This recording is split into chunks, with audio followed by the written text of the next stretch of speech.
ভোটের ফল প্রকাশের ঠিক আগের দিন যখন রাজনৈতিক উত্তেজনায় ফুটছে গোটা জেলা, তখন বর্ধমান দক্ষিণে দেখা গেল এক সৌজন্যর আবহ।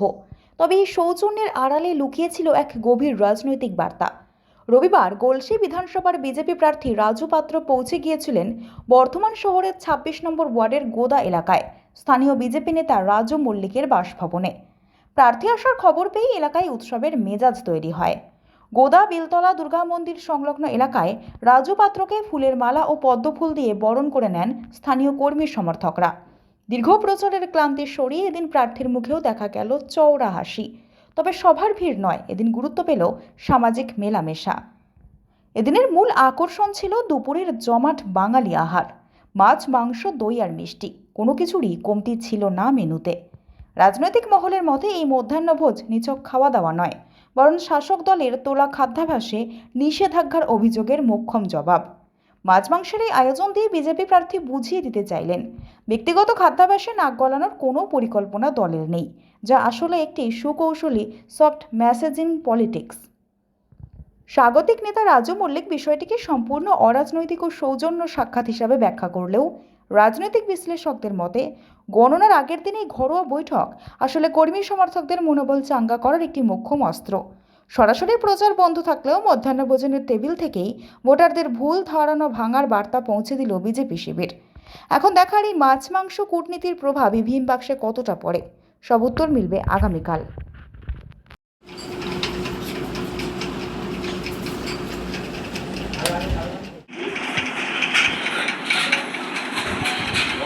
পাত্র গলসি বিধানসভা সীমাবদ্ধ নয়। রাজু পাত্র জেলা লেভেলে কাজ করেছে, জেলার প্রত্যেকটা প্রান্তে আমি ঢুকবো এবং যারা আমার সহযোদ্ধা ছিল 2014 থেকে 26 পর্যন্ত যারা আমার সঙ্গে ছিল, পার্টির সঙ্গে ছিল, তাদের প্রত্যেককে কাছে আমি যাচ্ছি। এখানে জানেন তো যে খোকন দাস সন্ত্রাস এলাকা, আমার এখানে ভাই প্লাস আমার সহযোদ্ধা তিনি থাকে, ওনাকে কিছুদিন আগে চমকানো হয়েছিল, ওর জন্য আসলাম, তার পাশে থাকবো। আমরা ভারতীয় জনতা পার্টি পরস্পরের সঙ্গে ভালো সম্পর্ক, সেটা আজকে বুঝিয়ে দিচ্ছি যে আমি শুধু গলসি সীমাবদ্ধ নয়, আমি গলসি ক্যান্ডিডেট হতে পারি, কিন্তু একসঙ্গে দলের হয়ে কাজ করেছি। প্রত্যেকটা জায়গা আমি যাবো। তৃণমূলকে চমকানো ধমকানো কি খোকন দাস বিজেপি করেছে, আমার কার্যকর্তাদেরকে এখনো পর্যন্ত চালাচ্ছে। 4 তারিখে পর খোকন দাস কোথায় থাকবে দেখবো। এটা দাদা রাত পোহালে গণনা, তার আগে কর্মীদের বাড়িতে এসে কেমন লাগছে? এইটাই তো আমাদের কর্মীদের মনোবল বাড়াচ্ছি। আর কর্মীরা জানে যে 2026 নির্বাচন, তৃণমূল বিসর্জন হয়ে যাচ্ছে, আর কর্মীদেরকে একটা বোঝাতে এসেছি ঝুটঝামেলা অশান্তি যাতে না হয়। আমরা আগামীকাল সরকার গঠন করছি, তার জন্য আমার বন্ধু ভাই বোন আমাদের এখানে চুমকিলি আছে, উনি ঘর ছাড়া হয়েছিলেন 21-এ, তাদের সঙ্গে দেখা করতে এসেছি। একটু দেখা করে তাদের সঙ্গে কথাবার্তা বলে বোঝানো। আমার আজকে তো সেরকম কিছু কাজ নেই, কয়েকটা জায়গায় পুজো দেওয়া ছিল, আপনারা দেখেছেন সোশ্যাল মিডিয়াতে, যেই গ্রামে গেছি 1000-2 করে লোক, মহিলা ছেলে যা আছে সবাই আসছে দেখা করতে, আমি যাচ্ছি।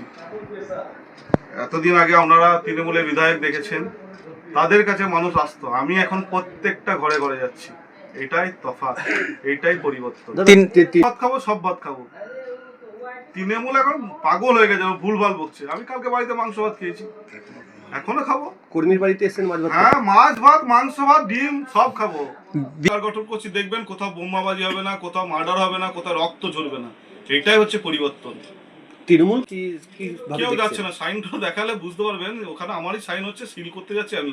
ব্যালটে বক্স আসছে, সিল করতে যাচ্ছি রাজু পাত্র। কাউন্টিং এ যাচ্ছি, সরি, যেখানে আমাদের অ্যাসেম্বলি হয়েছে ওখানেও যাচ্ছি, রাজু পাত্র সিলে হাওয়া। আমি 20খানা গাড়ি নিয়ে গলসি থেকে স্টকরুম থেকে গলসি থেকে বক্স এনে স্টকরুমে ভরেছি 20টা 4 চাকা নিয়ে। ওদের একটা আগামী কালকে বুলডোজার নামবে? অবশ্যই বুলডোজার নামবে, বুলডোজার চলবে, কিন্তু কোনো মুসলিম বাড়িতে চলবে না, কোনো খ্রিস্টান বাড়িতে চলবে না, কোনো গরিব মানুষের বাড়িতে চলবে না, কোনো বস্তিতে চলবে না। বুলডোজার চলবে যারা দুর্নীতি করেছে, যারা সন্ত্রাস করেছে, যারা মহিলাদের রেপ করেছে, যারা ধর্ষণ করেছে, তাদের বিরুদ্ধে বুলডোজার চলবে, কিন্তু প্রশাসনের মাধ্যমে চলবে। আমি চালাবো না, প্রশাসনের মাধ্যমে চলবে। হ্যাঁ, অতিথি এসছে আমাদের, মানে পুরনো বহুদিনের আর কি আমাদের সাথে কাজ করেছি। তো আজকে আমাদের এসসি সমাজের উন্নয়নের জন্য দাঁড়িয়েছেন, তো এসসি সমাজের বাড়িতে তো আসতেই হবে। আর আজকে উনি এসছেন, ওনারই কথা। কালকে আগামী দিন গেরুয়া, একটাই কথা, কালকে পদ্ম ফুটছে 197।